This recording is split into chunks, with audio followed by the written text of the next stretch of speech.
Hello and welcome once again to the Roundtable, your weekly publishers and editors podcast here at the American Mind.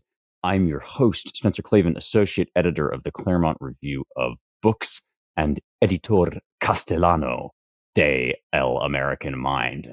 Back this week from my trip to Spain, specifically the Catalan region, and my sincerest thanks to all of the fellas for holding down the fort in a perilous and hectic week while I was gone. It's good to be back. Good to see everybody. I am joined by the classic crew, publisher and president Ryan Williams, and managing editor Mike Sabo, plus a very special guest, long-time listener, I'm sure, but first-time guest on the pod, Ryder Selmi. He's the strategy director at Beck Stone, where he does some work with us at Claremont, which we greatly appreciate.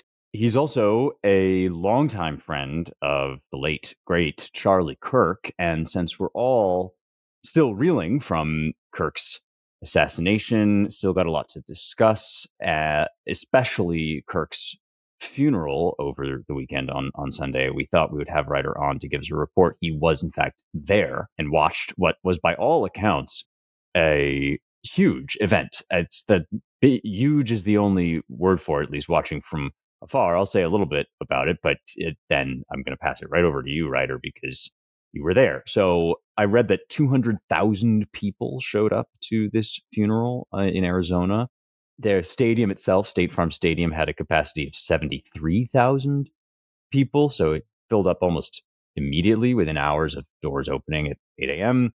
And then the overflow was enormous, clearly a testament to what a shocking event this has been, how many people connected with Charlie's work and with Turning Point, and also more broadly, how this tragedy has taken on far, far greater significance, perhaps even than Kirk had in his life, though his significance was great also in his life.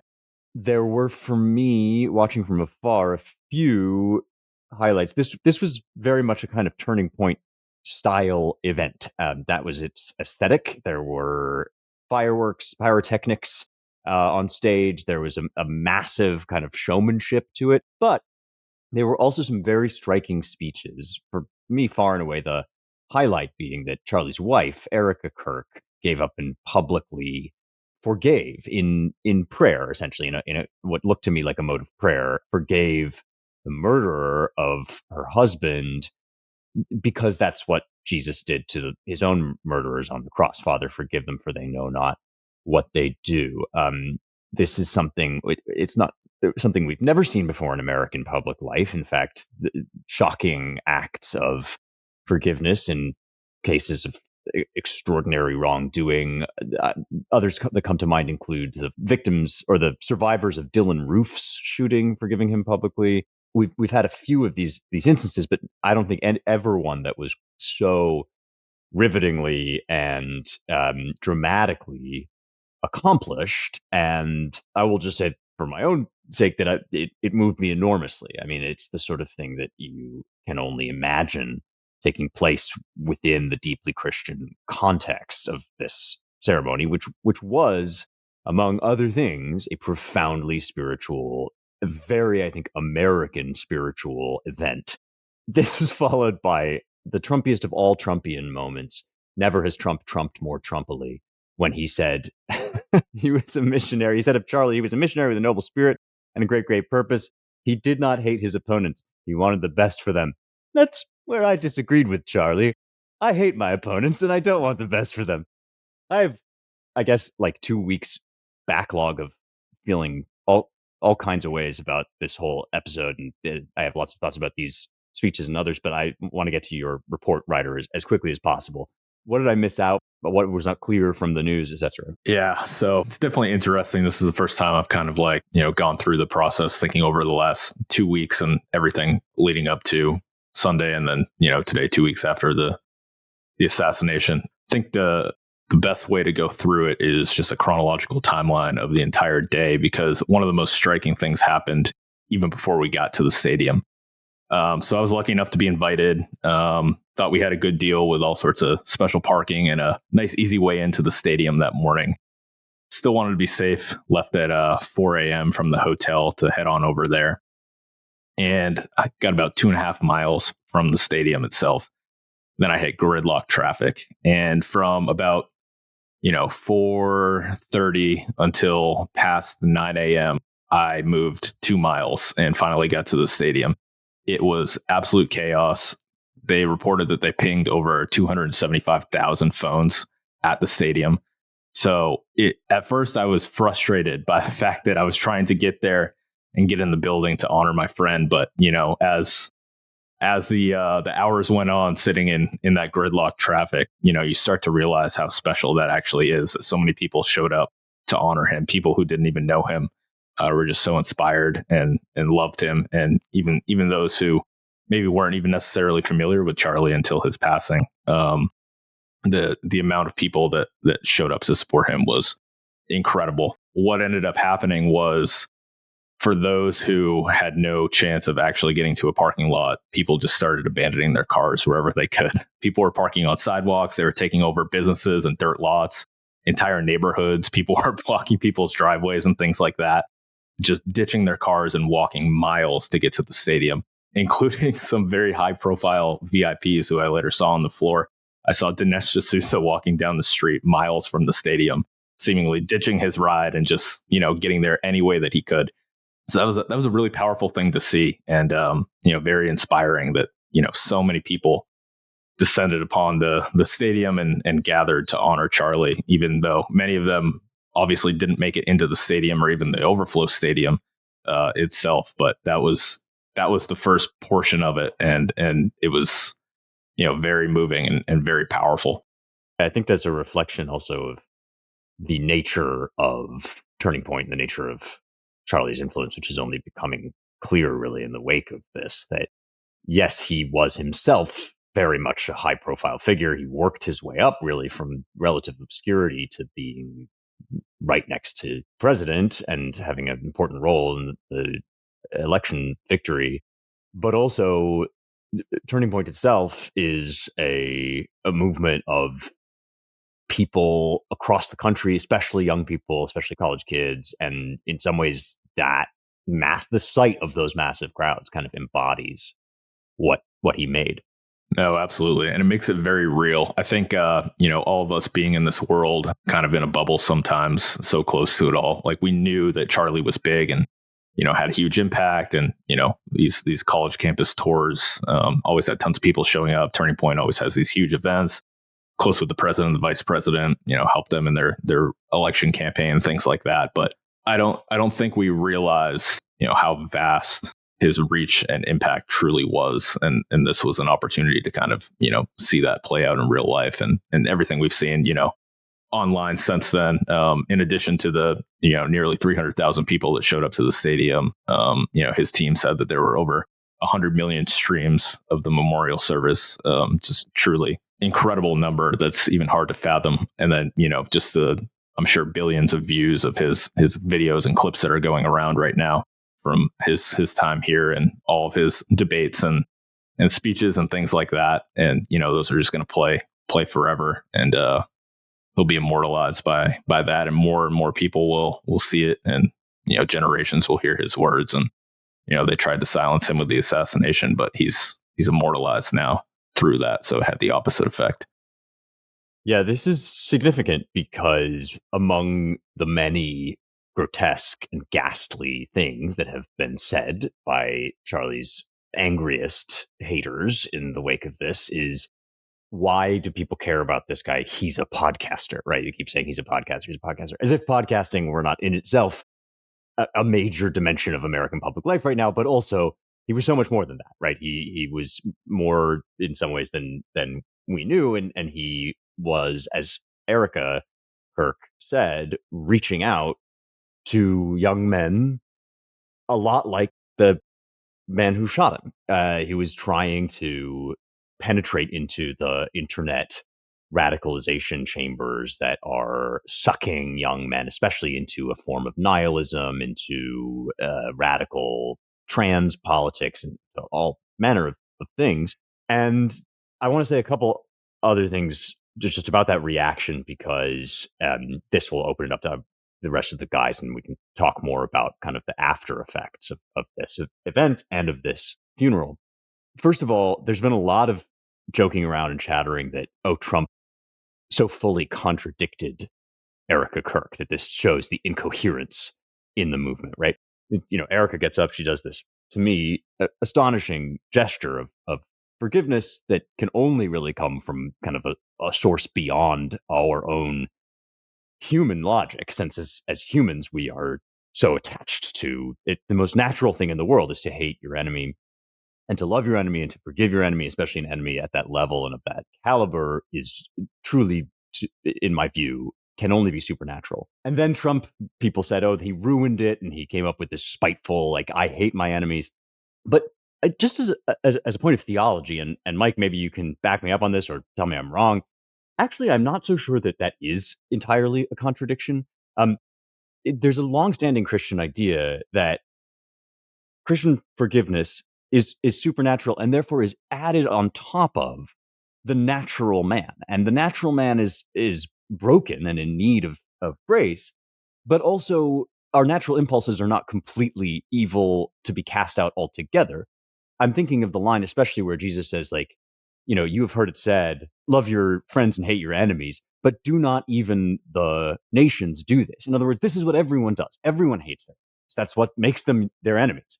And in politics, especially, the natural man has a role to play. And expressing or feeling the natural revulsion at evil, which is what we saw when Kirk was assassinated, actually is also part of, it's the context within which Erika's forgiveness makes any sense, I guess is one way of putting it. So that's the first thing. And then, of course, there's the just incomprehension of the left and spite of the left in response to all this, which we can get to. But I've talked too long. What do you guys think? Yeah, Spencer. No, I think that's right. Just going to that point, look, the vengeance is God's ultimately. I mean, we obviously are to forgive, our enemies, even somebody who does something as horrific as that. But at the same time, the civil magistrate, the civil ruler, he was put on earth to carry out God's vengeance too, in a way, in a political way. So praying for forgiveness in no means is contradicted by, oh, and also this person should get the death penalty. We pray as Christians that he repents before that happens, but those things are not in contradiction at all. I mean, this is just basic, Christian historical thought that cuts across, any denomination, really. I mean, you read this in Aquinas, you read this in the Reformers, you read this everywhere. So this is very basic, and I think the kind of shock at this kind of shows, how much we've actually lost of just kind of this basic teaching. Yeah, I mean, and one thing I do want to focus on just is the kind of cluelessness of kind of the laptop class, the kind of elites, I guess, in general, just kind of watching this whole, memorial service unfold. Thomas Chatterton Williams, who basically talked about, he spent half of his adult life living in one foreign country or another. And I don't think I felt so estranged from the surrounding culture as I am from the aesthetics and sensibilities of this movement. He didn't mean that as a criticism, but I think that's really telling. Tom Nichols, who's obviously a huge Never Trumper, he retweeted that and said, I've lived in the same small American town for 30 years, and I often feel the same way. I don't recognize the places in my country that have been overtaken by cults of personality. So I mean, that is, I think, a far, far worse reading. I mean, this idea that, this revivalistic culture, I mean, this is just sewn into America's very DNA from the very beginning. I mean, Benjamin Franklin famously just raved about George Whitefield's open air preaching. And obviously, Franklin was no Orthodox Christian at all. You had the first, Great Awakening, the second Great Awakening. You had the moral majority in the 1980s. I mean, you had Billy Graham. You had, Pat Robertson. You had televangelists. I mean, this is just absolutely baked into the cake in America. And evangelicalism in general, even if you're, Catholic, if you're Eastern Orthodoxy, I mean, it's affected, the American expressions of Christianity in those places too, as well. There was actually a really good conversation between Ross Douthat, Rod Dreher, Joe Rigney. So Joe's a fellow at New St. Andrews College in Moscow, Idaho. And they really had a good kind of back and forth about how, modern evangelicalism has really shaped virtually every American expression of Christianity. So I think this, if you don't understand this, I mean, you probably need to stop writing. You need to probably stop talking about America and really do some reading, read some even election sermons around the American Revolution. Because if you don't know that, you don't know a pretty large chunk of what your country is. So I think that this just kind of exposed, kind of a huge problem and a huge gap in just kind of knowledge of the elites, just, about the country they call home. Yeah, the hinterland came to them. We've talked before about the like Selena Zito, for example, writing about 2016, and a lot of her fellow reporters conducting these, sociological field experiments of going to Ohio and talking to regular folk. And this is an example of, I forget who said it on X, so forgive me for not crediting you, but it's got to be by far the largest, basically tent revival of sorts in American history in terms of reach, and it's not even close. So I think we talked about last week when Spencer was gone that people really don't appreciate the reach of this event and the reach for the assassination in the first place. And I think it's very hard to figure out or even predict what reverberations this will have in our politics.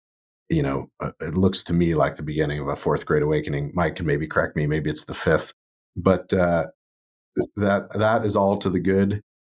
I was also struck by, Ryder may have some color commentary on this because he knows the players better, but from Mikey McCoy and some of the young staffers, now less young, but their recounting of how Charlie did build this from nothing at 19 years old, but he also, over the decade plus since then, has pulled up so many young people along with him on sort of his experience, has credentialed them in a way, as Mikey McCoy recounted, has basically found his wife through Turning Point.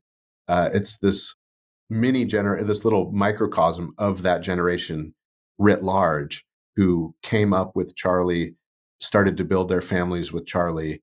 His lead fundraiser recounted how when her husband passed away recently, Charlie was you got all these anecdotes about Charlie's grace and graciousness and generosity in putting at the disposal of his employees in their various life struggles and bereavements and all the rest, whatever he could do to help.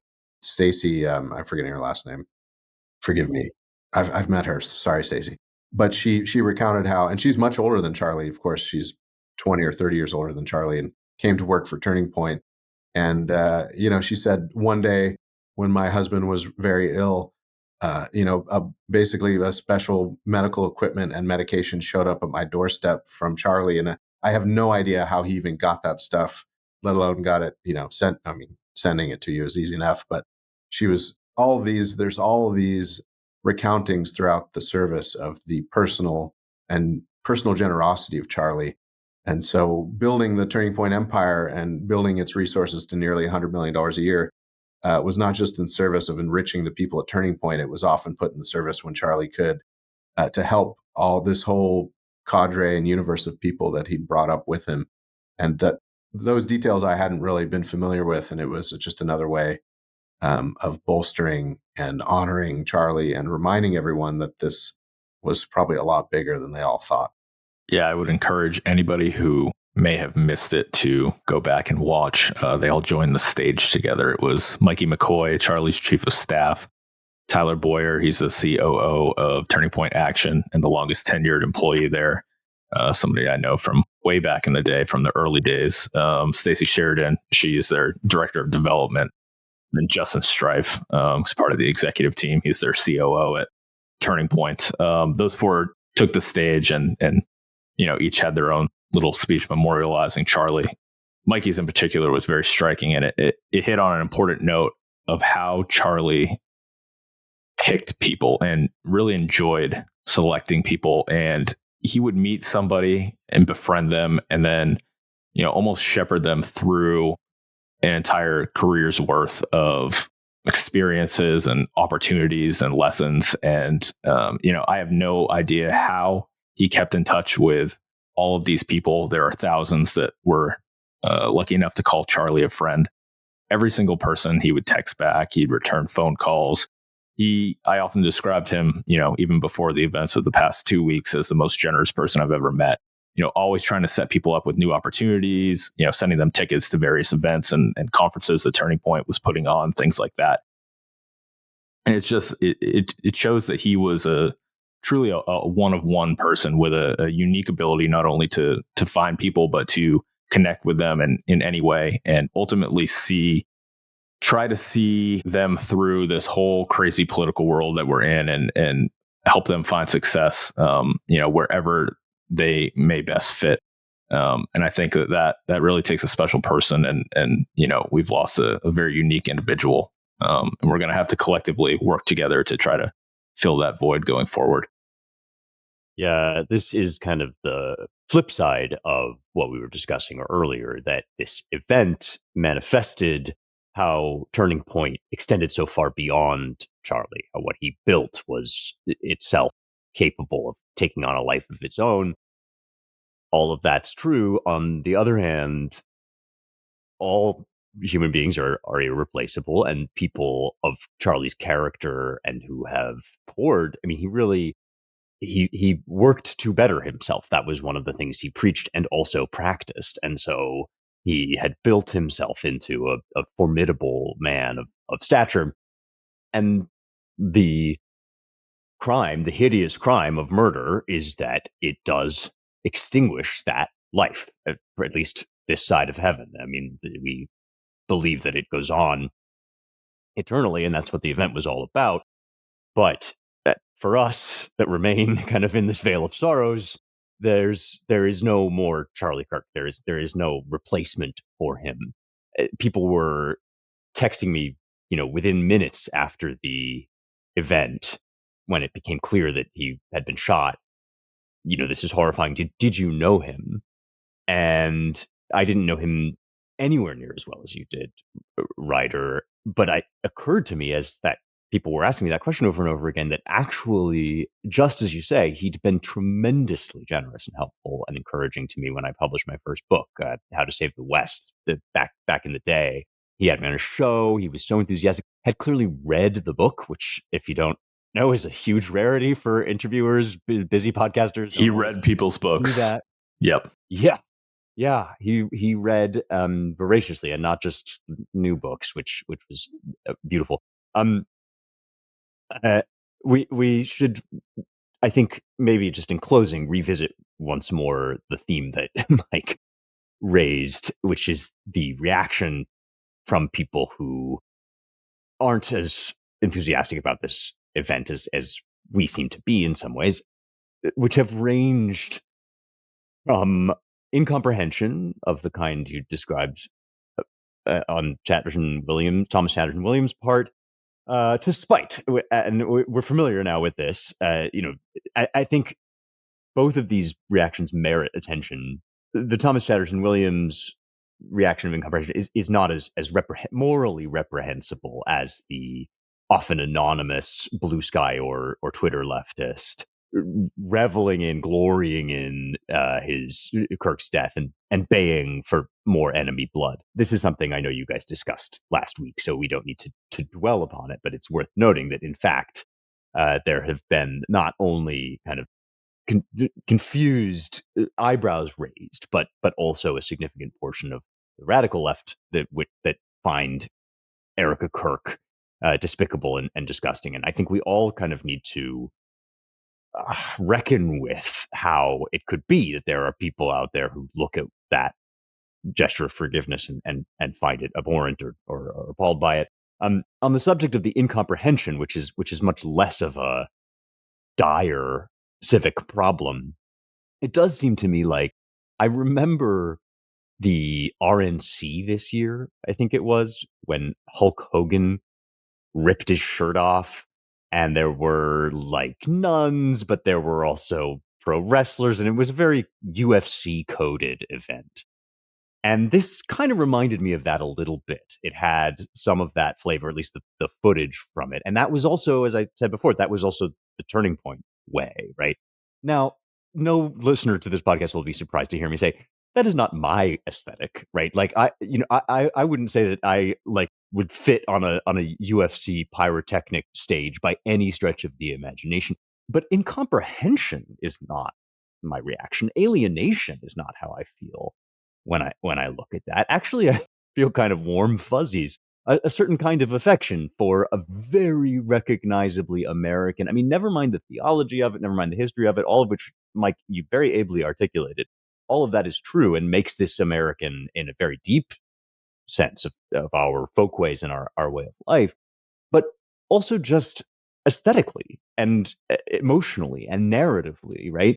This appeals to a vast number of people. This moves people, and it as I said already, at its core, it also moves me deeply, even though I am not a turning point Hulk Hogan type myself. And since this is a moment when we are all thinking about how we can possibly live together, and that's then the theme of our reflection, surely it bears considering that, like, if that repulses you or turns you off, or if you look at that and you feel embarrassed and you feel like you want to be dissociated from the pyrotechnics and the pro wrestlers and the chest thumping and the praying and the tent revival spirit, like if you hate that, you actually maybe don't like America that much. Like, this is part of it, right? Including if you feel like I want to live in a free and open liberal society. Well, that society includes a vast number of people, maybe majority of people that are that kind of guy. And if I think there's like just a core heart level of this, where if you want to do America, you have to look at that and say, hell yeah, I love those guys, even if you're not gonna necessarily get up on the stage and jump around with them. Am I being crazy? Do you guys know what I'm talking about? Oh, absolutely. I mean, that was the point I was driving at, which is the idea that you're watching this and you're making it about your own preferences and your own feelings and your own alienation. That just shows the narcissism, honestly, that's just endemic in the elite class, in the ruling class, and in just kind of how modern liberals conceive of themselves, where they are this autonomous being at the very center of their own universe. So this just actually exposes the hollowness of who they actually are. They're obviously their alienation from America, but just like a deep psychological problem within themselves. So I think this is, yeah, I mean, the Kirk Memorial is important for a vast number of reasons, and that's certainly up there. Yeah, it reeks of elitism, but it was never intended to be, nor was it ever going to be, this solemn state funeral. It was the beginning of a revival. It was a celebration of Charlie's life's work. And it was really tapping into that American spirit that he embodied so much, and was a huge part of it in this last election, and then spreading this message all across college campuses. So the pyrotechnics and the loud music and the lights and all the glamour of it, that was Charlie's style. That's what he built those turning point events into himself. That was his creative direction and all of that. That's exactly what he would have wanted.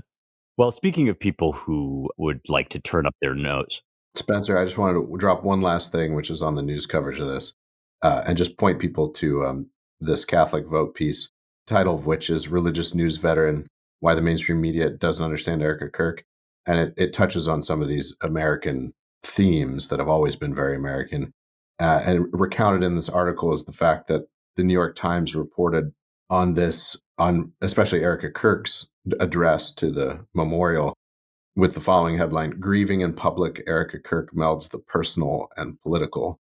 And the point of the piece is to demonstrate that this is it's just a misreading, and it's reflective of elite opinion in America, which is to say public professions of faith and the melding of faith and politics is un-American in their view, when actually the opposite is the case.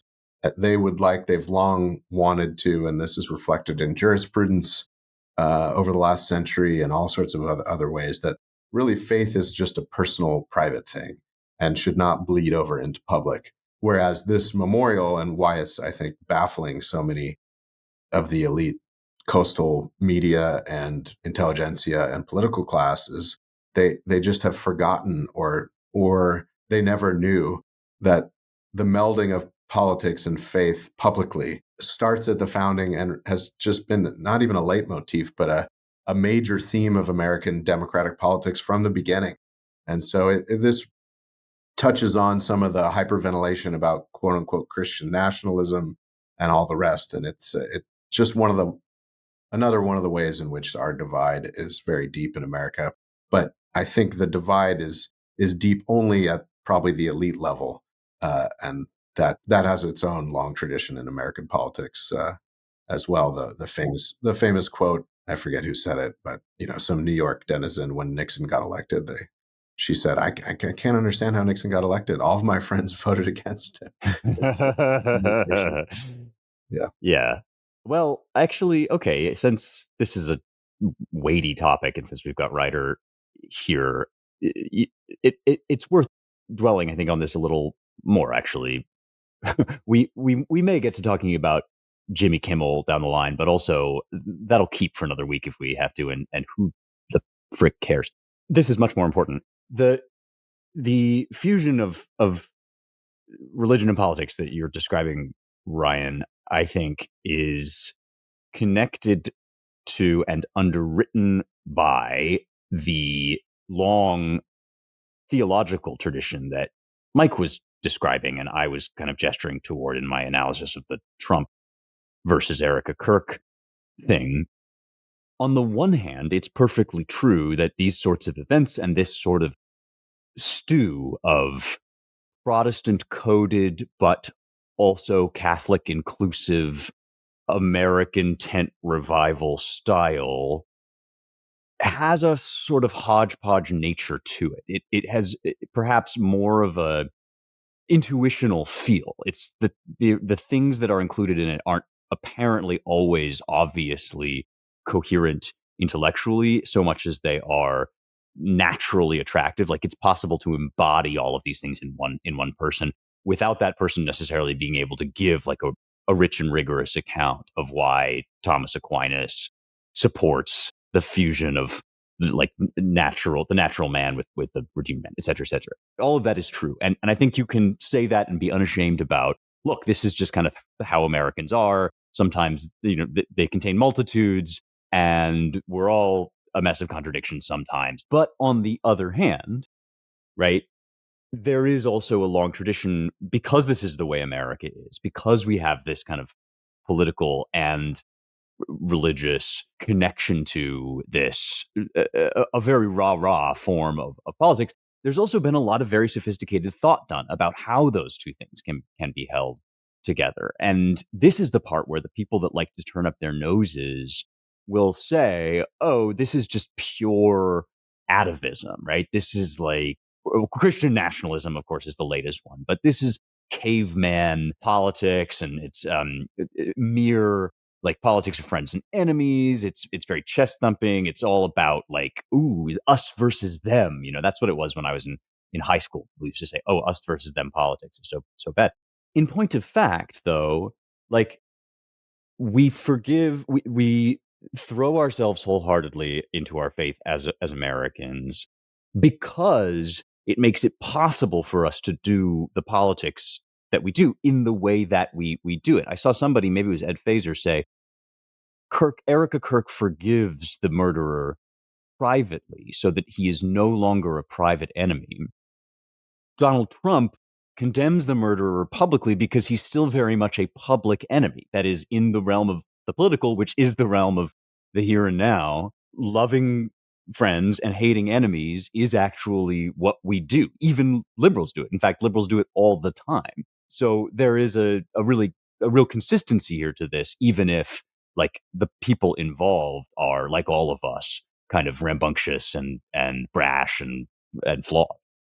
Yeah, no, I think that Phaser line, I saw that quote too. I mean, that's exactly right. That gets it. I mean, this difference between the public and the private that I think liberalism in so many ways, especially its modern form, is just totally eroded. So I think it's really hard for us to see that.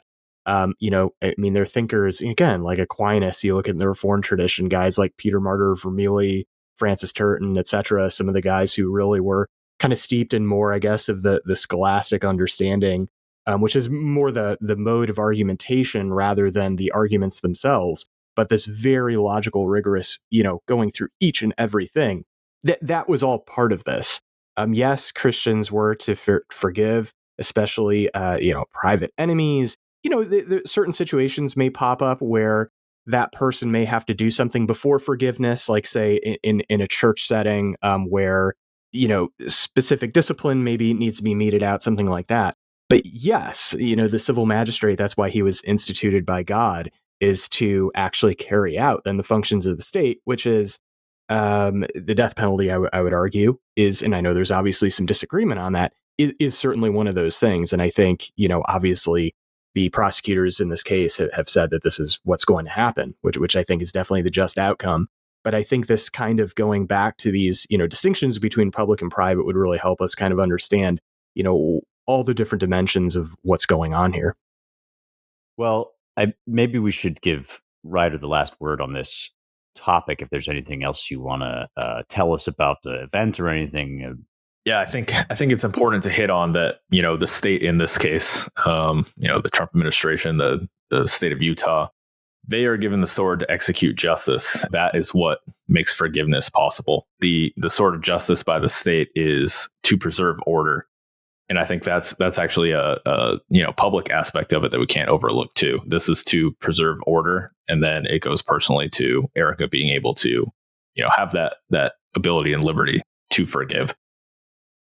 We do actually, as it turns out, have a little bit of time to just touch on this Jimmy Kimmel fiasco. This story, I have to tell you guys, which was like history playing out both as tragedy and as farce at the same time. You had this enormous seismic event of the Charlie Kirk assassination, and then as one of the aftershocks, you had this sordid little drama of Jimmy Kimmel at ABC. And this was one of those stories that, like, it happened while I was on vacation. It was unfolding with all the usual passion and intensity of a Twitter drama, and I was just could not be bothered to follow the ins and outs of it because it was so absurd. But I am kind of interested actually in what you guys think of it, because there's sort of two separate dimensions from what I can tell. One is a story very similar in its structure to the Stephen Colbert story that we discussed earlier this year, which is late night is failing. There is a whole sort of interest. There's a vast amount of interest that is draining out of traditional TV formats.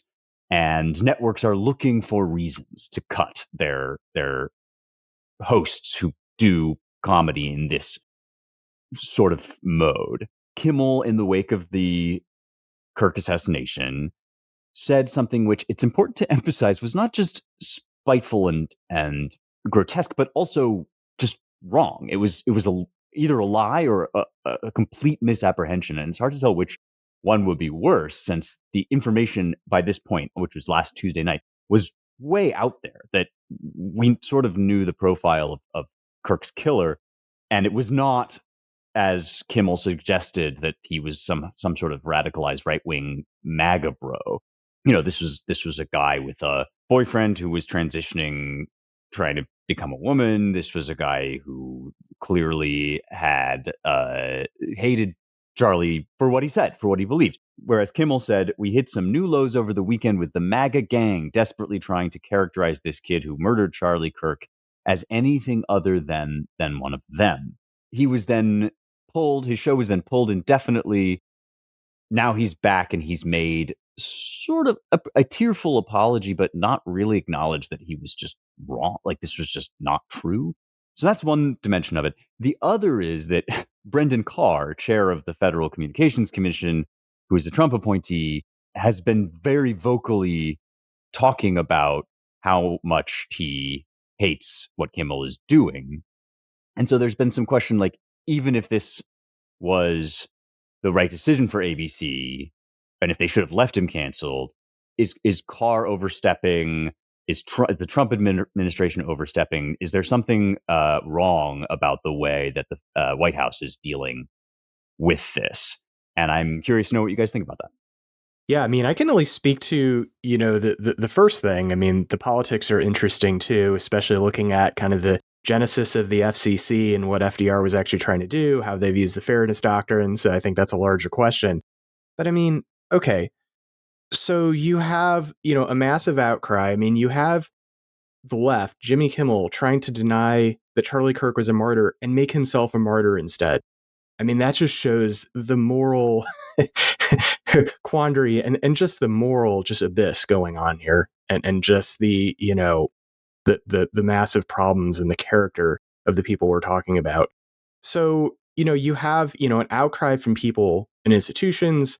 I mean, that has been spreading lies and propaganda unabated for decades. People who've basically essentially given trillions of in-kind donations to the Democratic Party. Same people who cheered after ABC fired Roseanne, Fox News canned Tucker Carlson. The same people who applauded when Twitter suspended the accounts of the New York Post, other media organs in 2020, right before, with the Hunter Biden laptop scandal. The same people who were amused when Douglas Mackey was jailed for a meme.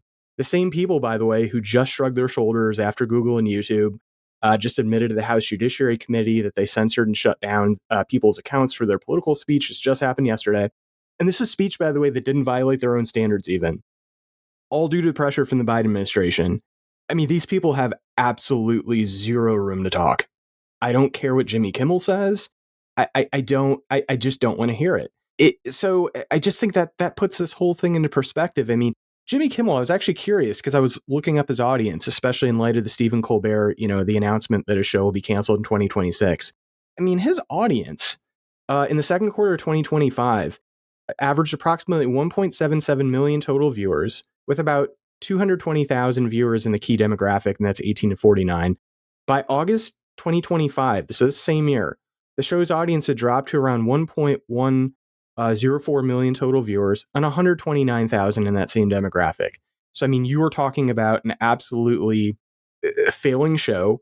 Kimmel is just desperate and trying to grab on anything. No, this is not a First Amendment violation. You don't have a right to, be TV host of a show that's aired.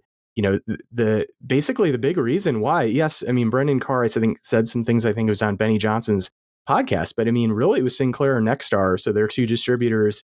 I think they carry about approximately a quarter of ABC affiliates. I mean, they're the people who really kind of pulled out and decided, no, we're not airing, a guy who just spreads lies and propaganda. So I think this is all about a guy, Jimmy Kimmel, who is desperate, who is just such an example. I mean, exhibit A of everything wrong, kind of with failing media institutions. And, I think like CNN, I think like some of these other organizations, yeah, I think his show is probably going to be canceled and probably going to be gone here, very shortly. It just shows, the rot of just the liberal elites of Hollywood and why things have to change. I just saw, so this is somewhat breaking, although it's been circulating. It just illustrates the ecosystem in which all of this has taken place. Yeah, so Kimmel ran afoul of a bunch of the distributors. His audience was declining, as you pointed out, Mike. So it's probably a good business decision by Bob Iger, head of Disney. But the Daily Mail is now reporting today, thin-skinned Disney boss Bob Iger reinstated Jimmy Kimmel after cancellation began to affect his wife's social life. These are the first few paragraphs, short. Disney boss Bob Iger reportedly reinstated Jimmy Kimmel after the controversy started to impact his and his wife's social life and standing. Iger, 74, is said to have been alarmed.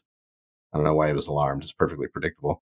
By Hollywood's reaction to the Kimmel suspension last week and how it affected Willow Bay, his wife, who's of course she is, the dean of the USC Annenberg School of Communications and Journalism. According to Puck, which is sort of Hollywood culture and political culture newsletter, Iger was particularly concerned after the host committee of a fundraiser planned at their home in Los Angeles considered pulling out of the event over the controversy. Anyway, so what to make of all this? I mean, the preening reaction from Chuck Todd was just on some show last night saying this is the greatest threat to free speech in his lifetime, which is an absurd statement. No one has silenced Jimmy Kimmel. Even if they didn't bring him back, he can go speak whatever he wants on whatever platform he can arrange. And it's pretty easy to do that these days. Look at us on this podcast. This is not an expensive production. We can broadcast to whoever will listen for, probably 10 grand a year, give or take change. So the whole thing is absurd, but it does illustrate the very small ecosystem in which all of these people operate. And it shows also the extent to which they're not really operating off the profit motive at all. It's about cultural cachet and cultural imperialism and cultural influence. And it just took Bob Iger a few days and some pressure to figure out that that's really the game he's in, not producing profitable content. Well, we see the political left. They assassinated Charlie, and then Jimmy Kimmel gets pulled off the air, and a leftist shoots into an ABC studio, I believe, in Los Angeles immediately after. So I'm sure the threats came in, but one of the pieces that we're missing here, which I think needs to be discussed, and Spencer gave a very rational explanation and retelling of the events as they took place, but unfortunately, our friends on the left and the celebrity class, they don't live in that same reality. They're actually divorced from reality. And they've retconned this whole situation of Jimmy Kimmel being some free speech martyr into not the comments about the shooter being some, MAGA right-wing fanboy that killed Charlie for not being extreme enough. But they have actually retconned this into being Jimmy Kimmel was canceled for his First Amendment rights of criticizing Trump because Trump's made some comment in the media availability with the press, talking about Charlie's death and then moving on to the construction of the new ballroom at the White House or something like that. So we're totally operating in two different realities and they can't be reasoned with. So the only solution now is to just cancel Jimmy Kimmel and keep the pressure on. This is what Charlie's team is explicitly asking for. Nobody is accepting the apology of Jimmy Kimmel's crocodile tears last night. So I think we keep the momentum on all of these people and let them know that we don't want them. Well, the apology, I will just reiterate, was not an apology. It was a really interesting, it was a rich text, actually, because it was very Kimmel in that it included quite impressive, like sociopathically impressive performance of tearful remorse, right? Like this really is sociopath behavior, right? When somebody can just portray the fullness of empathy, remorse, etc., without the slightest bit of recognition of what's actually happening. He broke into a tearful cry and then immediately cleared his face and started making jokes. I mean, that is a level of psychopathy that is hard to. Yeah. The two people who are capable of doing this, of course, are sociopaths and actors, right? Very closely related personality types. And like, there's a passage in, I think it's An Actor Prepares, or actually it might be, there's a memoir by a student of the method. This is An Actor Prepares is Stanislavski's kind of manifesto of or treatment of the method style of acting, which is very immersive, kind of like you feel in your heart, whatever.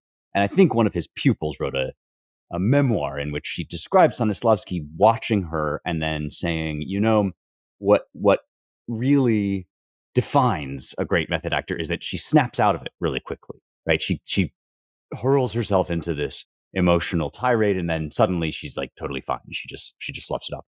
And Kimmel kind of reminded me of that in his non-apology apology, but he also reminded me of like your average. I firmly believe that he just did not do any due diligence. I think he just assumed that his general dismissal of MAGA was enough to create an accurate enough idea about what had gone on here, and he was coasting exclusively on his priors. And then when he was caught out in it, he did a thing that is also very common, which is just to double down and refuse to back off this position. So yeah, there's an enormous amount of just like unwellness on display in all of this hypocrisy. I'll just correct myself really quickly. Real-time fact checking. It was Jake Tapper, not Chuck Todd, who was lamenting this grievous assault on free speech. I see. Well, same. Honestly, it's I mean, who can tell the difference? Better hair. Yeah, right. Well, Ryan, I know you have to go and you have a crucially important message to deliver to all of our listeners. So let's pivot to cultural recommendations. And why don't you go first? Yeah, I was struck as Amelia and I are watching the new season of the Great British Bake Off. I was struck by the discordant or the distance between the reality that we discussed a few weeks back of the immigration problem in Britain, this mass influx in recent years, and their serious problem, multicultural problem, the clash of cultures, that has been thrown into the spotlight, whether it be rape and grooming gangs or just the severe cultural distance between the large numbers of folks they've imported and traditional Britain that Chris Caldwell pointed out in the new CRB essay, Land's End. I encourage everyone to read it if you haven't already. And the Great British Bake Off, which, is good television. It always has been, especially if you like cooking. The benefit of me watching it with Amelia is she used to cook professionally. So I get a running color commentary on why everyone is doing things wrong and they're not going to make the time and all that sort of stuff. So it's fun, but it's beautifully produced. It's sort of cozy British bake TV. I think a lot of our listeners are probably pretty familiar with the show. It's always in some bucolic setting in the English countryside, and yet it's pretty powerful. I think, consciously or not, I suspect it's a mix of both, or has evolved over time. It's British sort of upper bourgeois laptop class propaganda at its finest, because it paints the picture. It's of, look, we have this diverse cast. This season there was a spoiler alert. She just got dismissed. There's a Chinese immigrant who was in the baking show. Whoa, Brian, party! No, I've been out of the country for 2 weeks. You Oh, I'm can't sorry. you do this to me, bro. There's a recent Ukrainian immigrant who's also on the show. So it sort of presents. I mean, it's a pretty gay show in terms of the contestants, just because of the who is attracted to baking. So it's sort of a LGBT diversity is wonderful. We're all getting along. We're all in the British countryside, and it's helped by the fact that usually the participants are pretty colorful characters. They're all very friendly to each other. It really looks like a family at each show, and so it's just that is what the British cognoscenti in a way wants to present to Britain writ large, which is to say nothing is wrong, diversity is wonderful. We bring all of our traditions. We're all British now. We have this great bake-off show. So I was just struck by that. As I say, I think probably half conscious original purpose of the show.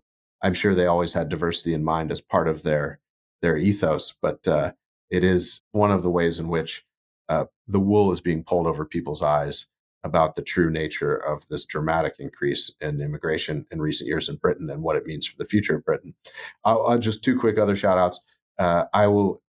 I'm looking forward to watching, starting tomorrow, the Ryder Cup. So speaking of Europe and America, they're playing in New York at a great course with a storied history, public course called Bethpage Black, which is a very difficult course. So Team USA will take on, in golf, for those who are not familiar, we'll take on Team Europe. Should be good drama, great teams on both sides. And then finally, this is partly for Sabo's benefit. It's good to be back to watching the NFL for those that enjoy that cultural production. I'm in a divided household. My wife is a 49ers fan, and I'm a long-suffering Chargers fan. But we both this year are off to a good start, both 3-0. And then I will just say that Mike Sabo had a wonderful upset win last week. And so for those that enjoy the NFL, it's, as far as I can tell so far, not that in-your-face culturally offensive as it may have been in the year or two after 2020 and BLM and all the rest and George Floyd. And so we're enjoying it, and may the best team win, I suppose. Yeah, nature is healing in that respect when it comes to the NFL, I think, a little bit. Not so much on the Great British Baking Show. Yeah, Amelia bought a Chargers t-shirt and a 49ers t-shirt for Sadie. Of course, Albert already has both. And unfortunately, this morning she picked the red one, the 49ers, to wear to school. Wow. It's not quite grounds for divorce just yet. But, No. It's all good fun. I have so many thoughts about the Great British Baking Show, Ryan, that we're going to have to, as you well may imagine, we're going to have to discuss it off mic. Yeah, we could take it back up maybe at some point. Yeah, we would revisit it. I think that your assessment is actually extremely astute, and I've been thinking about it a lot this season, that it has, on the one hand, a quite sensible view of assimilation, or one that we could maybe partially endorse, in the sense that it looks like people are getting along and kind of are approximating to a sort of British mean. The only problem is, as you say, that that just outside the imaginary walls of the world of the show, that's not what's happening at all. So it's extremely weird viewing experience to watch that fantasy being produced and kind of like it, even while you know that it's like a total fantasy. Okay, to be continued. Mike, what do you got? Yeah, so like Ryan said, I am also a football fan, Cleveland Browns fan, long suffering, although they have had some decent seasons in recent years. But I mean, we just had an absolutely improbable win against the Green Bay Packers. I think we were down, score was 10-3, 4 minutes left to go in the fourth quarter, blocked a field goal, ended up kicking a 55-yard field goal, a rookie field goal kicker, with seconds to spare. So just kind of an astounding turnaround. And hey, first win on the season, so that's the hardest one. So that's great. So for me, I did mention last week Robert Redford's death. He was 89. So I am watching a lot of Robert Redford movies, especially ones I hadn't seen before. I'm actually watching The Candidate right now, which was very lib coded. I think it came out in the early 70s. So Nixon's president. And he's, basically this candidate running against this absolutely powerhouse California senator who's been in office for a long time and trying to take him on, basically by kind of speaking his mind. So I don't know if you've ever seen the movie Bulworth, Warren Beatty in the 90s. That was very much black culture kind of coded. This is very different. This is just basically Redford, speaking as kind of almost a McGovernite at that time and just, speaking his mind and whatever. So it's interesting and a little bit different role for him. Jeremiah Johnson is another movie. It's a Western. So I don't know if I'm sure you've all seen this famous meme of the camera kind of zooming in on this bearded guy who looks like Zach Galifianakis slowly smiling. That is from Jeremiah Johnson. That's actually Robert Redford. That is not Zach Galifianakis. So Jeremiah Johnson. And then another one of actually probably my favorite Redford movies is a much later movie called The Last Castle. So he is he's in the military of some kind, I think maybe Marines. But anyway, he gets put into a military prison with this kind of commandant running it who's just insane and just this power hungry psycho, essentially played by James Gandolfini. So great casting there. He did a great job. But it's just it's a one of Redford's definitely later very good movies. I also just watched Spy Game too, which I've never seen before, and I have no idea how I've not seen that movie. I would highly recommend that movie. Very good with Redford, and then Brad Pitt is in there as well. So we'll, I'm sure, continue my Redford movie watching. I mean, he obviously made a lot of good ones over his career. Yeah, R.I.P. to a real one for sure. Glad you mentioned it. Ryder, I didn't actually. I'm springing this on you a little bit in real time, but is there anything you're enjoying? Unfortunately, Ryan took my recommendation with the LGBT-friendly baking show. So I'm out of my esoteric recommendations. But I will say, just to stay on the theme of today's episode, Turning Point USA resumed their college tour in honor of Charlie. The first one took place on Monday at the University of Minnesota with Claremont Lincoln Fellow Michael Knowles. It was a beautiful tribute by Michael. It just demonstrates that by committee will continue Charlie's legacy and his work. So highly recommend everybody go check that out at the Charlie Kirk Show. Nice. Yeah, I think the LGBTQ overrepresentation in Great British Baking Show is sort of overdetermined. It comes from both the fact that it's kind of bacon's kind of gay and the fact that they want to showcase every possible permutation of that alphabet category. So it's like pretty maximally gay, that show. That is not my recommendation, although I really do feel that it deserves a full episode of the Roundtable. Don't worry, listeners. I promise we won't do a Great Baking Show only episode. We will continue to discuss politics. My recommendation comes with an asterisk. That's because, as I mentioned, I went to the Catalan region of Spain on vacation, where, among other things, the wine is distinctive and interesting, but also it's so the wine towns that you visit in this little region called Priorat are so remote that you actually can spend some time walking about in these like 400 or fewer person towns up in the hills. Absolutely gorgeous, and also a troubled land. There's a movement for Catalan independence. It's interestingly a region with a lot more of a sort of Teutonic work ethic than the rest of Spain, which is famous for its siestas and its like time blindness and just general lazing about. The Catalan culture is actually much more work oriented, at least relative to Spanish standards. And they make a lot more of the money, so they're paying in a bunch of money into the country. They're having this sort of discontent with their inability to negotiate directly with the EU. They don't seem to want to do a Brexit, but they do want to do a Spexit, whatever you would call it. They want to get out of Spain and become their own country and negotiate directly. And there is also there's a troubled history there with the Civil War. So my recommendation, first and foremost, is a book that I read while I was on the trip, and that's George Orwell's Homage to Catalonia.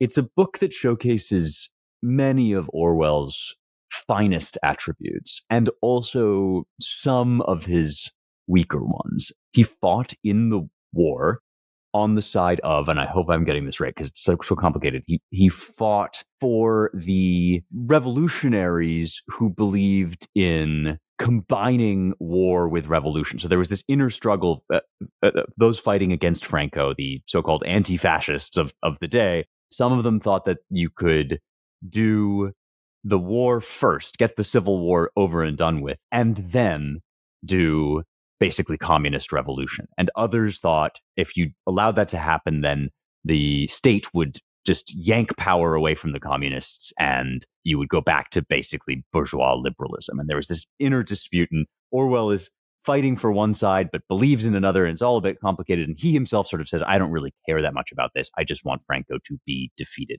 And that part of it is, I think, not understanding the history so well, where Orwell might be a bit credulous about the commies and their objectives and their aims. Having said all of that, the man was a remarkable literary talent. He was so insightful about the sorts of things that you always want described but never are, including at one point he is wounded in the war quite grievously and quite shockingly in the middle of the book.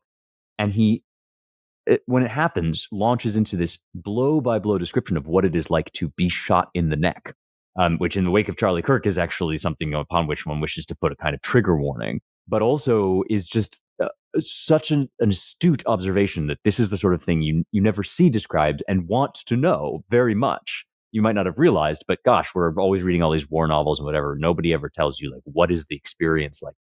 So for the granular detail about being at war, for a great deal of wisdom and good sense about civil war and politics, and just for the charming nature of his character, in addition to his obviously kind of amazing writing style. I do love Orwell. Homage to Catalonia, with the asterisk that there's a wonderful essay by Nathan Pinkowski in this Claremont Review of Books about the Spanish Civil War, which kind of complicates Orwell's view of the politics of it. So we should link to that in the description, a couple issues back, on what the politics were of the Spanish Civil War. But for a blow-by-blow account of it, Orwell's Homage to Catalonia. And with that, we want to thank you all for listening to the Roundtable. If you want to know more about our work at the Claremont Institute, you can visit our websites at americanmind.org, ClaremontReviewOfBooks.com, and our DC-based Center for the American Way of Life at dc.claremont.org. If you want to donate, you can go to claremont.org/donate and support the work that we do, which we greatly, greatly appreciate in amounts both large and small. You can remain anonymous, or you can be shouted out from the rooftops if you like on the podcast, whichever floats your boat. Thanks very much to our production and engineering crew, the brothers G, Jake, and Ryan Gannon. And thanks to you all for listening. We will talk to you next week.